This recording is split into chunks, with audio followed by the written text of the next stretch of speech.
Қайырлы күн баршаңызға. Менің есімім Құралай Итайба Нұрғайыпқызы. Қазіргі таңда Саниева компаниясының жоғарғы менеджермін. Осы компанияда істеп жатқаныма 2 жыл көлемі болды. 2 жыл көлемінде жеткен жетістігім, 2 жыл шетелге жолдама алдым. Бірінші жолдамамда Түркия мемлекетіне барып, Кемер қаласында 1 апталық демалысымды демалып келдім. Екінші рет жолдамамда 400 мың теңгемді алып, өзімнің игілігіне жараттым.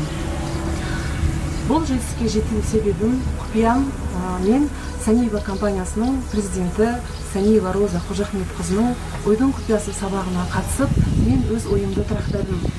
Яғни өзіме керекті ойыма сақтап, соны мен іске асырдым. Жүрегімді тазаладым. Және осы әр тренингтардан өткен сайын мен өзімді шыңдай бастадым.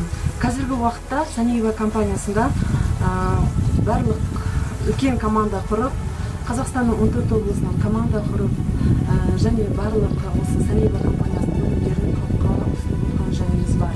Енді менің басты жұмысым таңғы 9-дан келіп, кешкі 6-ға дейін ақпарат беру, және осы өнімдерді халыққа ұсыну, және қадағалау. Егер де сізде жетістікке жеткіңіз келсе, командама шақырамын, біздің компанияға келіңіздер. Рахмет.